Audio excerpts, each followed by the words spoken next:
Maraknya kasus bullying atau tindak penindasan yang terjadi di lingkungan pendidikan yang dilakukan oleh sejumlah remaja putri di Mahur, Jawa Timur yang diduga menjadi korban perundungan teman sekolahnya sejumlah pihak. Bullying merupakan ekspresi menyimpang pada anak dalam upaya pencarian jati diri, peran pendidikan di keluarga dan sekolah sangat diperlukan sebagai penyeimbang.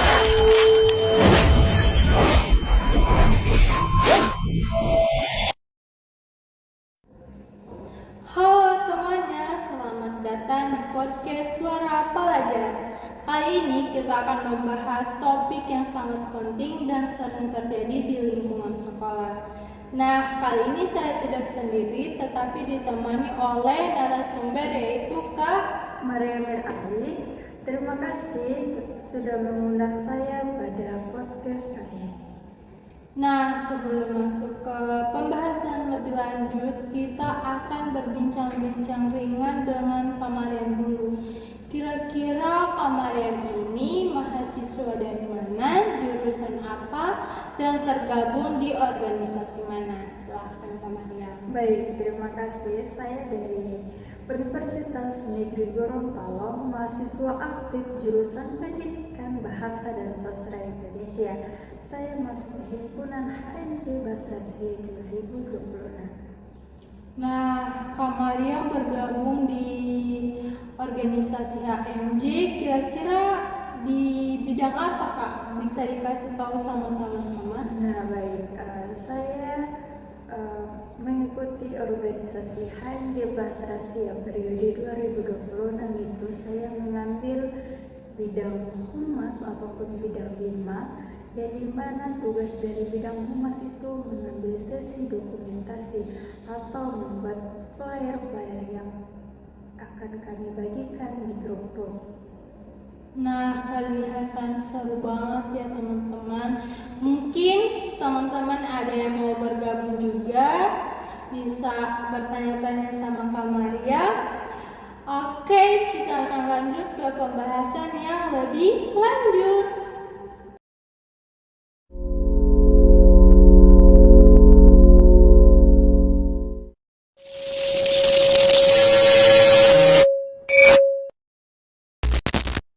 Nah, jadi tujuan podcast ini dibuat untuk memberikan pemahaman dan pengetahuan apa penyebab dan dampak dari bullying serta bagaimana cara penanganannya jika terjadi di lingkungan kita. Nah, sekarang saya mau bertanya kepada Kak Mariam, apa sih bullying itu? Bisa tolong dijelaskan? Nah, jadi bullying adalah tindakan menyakiti, mengejek, mengintimidasi atau merendahkan seseorang secara berulang. Nah, aku juga mau kasih tahu sama teman-teman nih. Jadi bercanda juga itu termasuk bullying jika di salah satu pihaknya itu ada yang merasa tidak terima. Nah, kemudian Kak Mariam sama bertanya lagi, apa sih jenis-jenis bullying itu? Nah, untuk jenis-jenis bullying itu ada terbagi menjadi 3, itu ada fisik, verbal, dan juga sosial. Yang pertama itu ada bullying fisik, yaitu ada menendang atau mendorong. Yang kedua itu seperti verbal, dia itu mengejek nama, menghina, atau berkata kasar. Yang terakhir itu ada bullying sosial, yang dimana mengecilkan teman atau menyebarkan gosip di media sosial yang tidak sesuai fakta korban tersebut. Nah, jadi tadi tugas jenis-jenis dari bullying. Ternyata bullying itu mempunyai beberapa jenis, tidak hanya satu aja guys. Ya, seperti itu. Jadi saya akan mengajak Kak Maria berdiskusi mengenai teori psikososial dari Erik Erikson. Jadi menurut Erik Erikson, remaja pada usia sekolah menengah pertama yaitu sedang mencari jati dirinya, berusaha mengenali siapa dirinya dan bagaimana ia diterima di lingkungan sosialnya. Ada salah satu contoh kasus yang menurut saya berhubungan dengan teori ini. Tepatnya di Jawa, di sekolah SMPN 2 Cimangun Cilacap sempat beredar video pembulian. Di dalam video itu terdapat korban berinisial FF, yaitu mendapat tindakan bullying dari pelaku berinisial MF. Ini korban ditendang, didorong, dan dipukul oleh pelaku. Dan saya ingin bertanya kepada Kak Maria nih, dilihat dari teori Erik Erikson, kira-kira apa penyebab dan dampak yang terjadi dalam kasus ini? Silakan Kak Maria. Terima kasih. Untuk dampak menurut Erik Erikson itu, remaja SMP berada pada tahapan pencarian identitas diri, yang dimana pada tahap ini remaja memiliki kebutuhan besar untuk diterima oleh teman sebaya dan mendapatkan pengakuan sosial. Yang berikut ada dampak bullying menurut Erik Erikson. Itu bullying dapat menghambat pengembangan identitas diri remaja.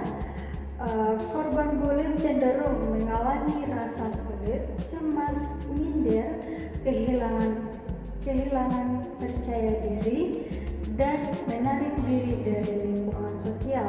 Seperti Kak sudah mencontohkan, salah satu kasus bullying ini sudah viral di sosial media.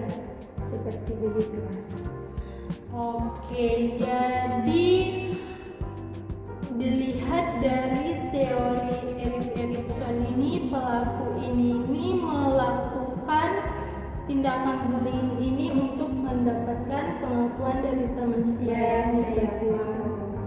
Oke. Kita masuk di sesi terakhir, yaitu bagaimana cara mengatasi bullying. Oke, bisa dijelaskan Kak Maria? Nah, baik. Cara mengatasi bullying dilakukan dengan memberikan edukasi kepada siswa tentang dampak bullying tersebut, meningkatkan pengawasan di sekolah, program konseling kepada korban dan pelaku, penambahan sikap empati dan saling menghargai serta kerjasama antara orang tua dan sekolah.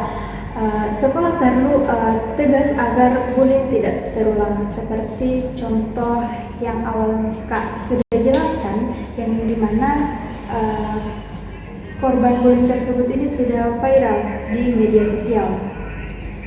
Nah, jadi dapat disimpulkan dari diskusi kami tadi bahwa bullying bukanlah hal yang sepele. Semua siswa berhak merasa aman dan nyaman di sekolah. Mulailah menghargai teman, menjaga lisan, dan saling mendukung satu sama lain.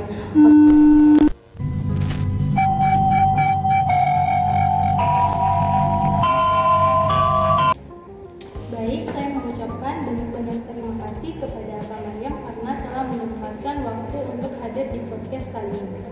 Iya, baik. Terima kasih kembali. Semoga materi yang kami sudah sampaikan bisa bermanfaat kepada teman-teman. Oke, sampai jumpa di video